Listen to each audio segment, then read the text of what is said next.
আমরা জনাব লেখক আলমগীর কবিরের কাছে আজকে জানতে চাব যে রক্তাক্ত ৩৬ জুলাই বই সম্পর্কে। তো জনাব আলমগীর সাহেব, আপনি রক্তাক্ত ৩৬ জুলাই ২০২৪ বইয়ের মোড়কটা অনেক সুন্দর দেখা যাচ্ছে। এই বইতে আপনারা আসলে মূলত কি তুলে ধরেছেন? আসসালামু আলাইকুম প্রিয় পাঠক, আমি মোহাম্মদ আলমগীর কবির, একজন অ্যাক্টর প্লাস রাইটার। আমি ১ থেকে ৩৬ দিনের যে ঘটনা গত জুলাই বিপ্লবের ফ্যাসিস্ট হাসিনা দ্বারা হয়েছে তার পুরো চিত্র সহ ডকুমেন্টারি হিসেবে তুলে ধরেছে আমার রক্তাক্ত ৩৬ জুলাই বইতে। আর প্রথম আবু সাইদ মারা গেছে রংপুর রুকিয়া বিশ্ববিদ্যালয়ের মূল ফটকের সামনে ১৬ই জুলাই বেলা ২টার সময়। এইভাবে প্রত্যেকটা মৃত্যু, প্রত্যেকটা শহীদের চিত্রসহ কে কোথায় কোন দিন মারা গেছে, মীর মুগ্ধ কবে মারা গেল, ইয়ামিন কোথায় মারা গেছে, ওয়াসিম কোথায় মারা গেছে, নাফিস কোথায় মারা গেছে, এগুলো টোটাল ঘটনা আমি তুলে ধরতে পেরেছি এবং ধরেছি। এবং বাংলাদেশের যারা জুলাই বিপ্লবের সমর্থন ছিল, কারা পক্ষে ছিল, কারা বিপক্ষে ছিল। যেমন আমি একজন মিডিয়া কর্মী, আমি অভিনয় শিল্পী। আমার অভিনয় শিল্পের ভিতরে যারা রাজপথে ছিল, মুশারফ ভাই ছিল, বাদল ছিল, সিয়াম ছিল, আরও ছিল সালমান মুক্তাদির সহ আরও খায়রুল বাশার, মাসুম বাশার ভাই, আমরা যারা ছিলাম তারা ছাত্র জনতার পক্ষে ছিলাম। এবং এটাও দেখেছি যে হোয়াটসঅ্যাপ গ্রুপে ছাত্র জনতার বিপক্ষে কারা ছিল, যে গরম পানি ঢেলে দেওয়া সেই অরুণা বিশ্বাস, সেই শামিমা টুস্টি, সেই মেহেরাপ্র শাওন, সেই যারা যারা আর কি ছিল তাদেরকে আমরা দেখেছি যে ছাত্র জনতার বিপক্ষে তারা কিভাবে দাঁড়িয়েছিল। এটা খুবই লজ্জাজনক অভিনয় শিল্পী হিসেবে। তো মানুষের সুরবুদ্ধ উদয় হোক। আর আমার রক্তাক্ত ৩৬ জুলাই বিপ্লব বইতে আরও আছে যারা প্রবাসী ভাই ছিল, সেই প্রবাসী ভাইরা রেভিডেন্স শাটডাউন করেছিল এই ছাত্র জনতার পক্ষে।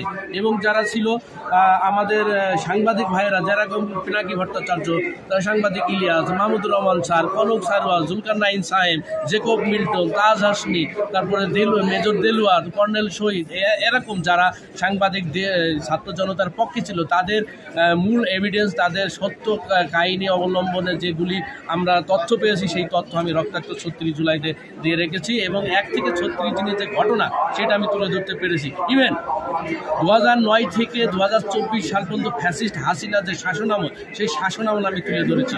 দর্শক, আপনারা সাজি প্রকাশনীতে আসবেন, ৬৪-৬৫ নাম্বার স্টলে আমার রক্তাক্ত ৩৬ জুলাই পাওয়া যাচ্ছে। প্রিয় পাঠক, আপনারাই আমার অনুপ্রেরণা, আপনাদের অনুপ্রেরণা পেলে আমি লিখতে পারবো। আর গত বছর আমার একটা বই পাবলিশ হয়েছিল, এটাও সাজি প্রকাশনীর মাধ্যমে, গভীর প্রেম। যুক্তি আর উক্তিতে কখনো জীবন চলে না, জীবন চালাতে প্রয়োজন হয় গভীর প্রেমের। আর আমি সেই গভীর প্রেম নিয়ে এসেছি এবার অমর ২১শে বই মেলায় সাজি প্রকাশনীতে। দর্শক, বলতে চাই যে বই জ্ঞানের প্রতীক, বই পড়ে কেউ কখনো দেউলিয়া হয় না। বই পড়বেন, বই আমাদের দেহের খোরাক, মনের খোরাক। যত বই পড়বো তত জ্ঞান বৃদ্ধি পাবে। আমি আমার একজন শ্রদ্ধেয় বড় ভাই, আমি দেখাচ্ছি আপনার, উনি আসার পরে এই বইটা উনি নেড়ে চেড়ে দেখতেছিল। আমি আমার পাঠকের হাতে বইটা দিতে পেরে আমি খুবই খুশি। আপনি মেলায় আসছেন, আমাদের মানে আপনাদের অনুপ্রেরণা আমাদেরই অনুপ্রেরণা। আপনি যদি কিছু বলতেন। ঘুরলাম, দেখলাম এটা বাস্তবতা, যেটা এই যে ৩৬ জুলাই থেকে ৫ই আগস্ট, এটা নির্মম ঘটনা। আমরা যারা আছে আপনি যেভাবে এই বইটি লিখেছেন, তুলে ধরেছেন, আমি এই বইটি নিব, কিনবো এবং বাসায় দিব। ধন্যবাদ। পাঠক, আমার সাথে এইটা আমার লাইফে বড় পাওয়া যে আমি বইটা নিতে দেখছি এবং তাকে আমি আপনাদের সামনে প্রেজেন্ট করতে পারছি। তিনি রক্তাক্ত ৩৬ জুলাই নামটা দেখার পরে জুলাই বিপ্লবকে ফিল করে।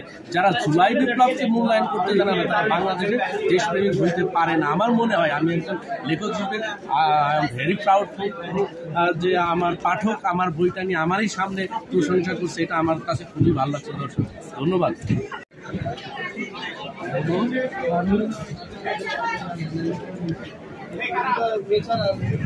ইসলাম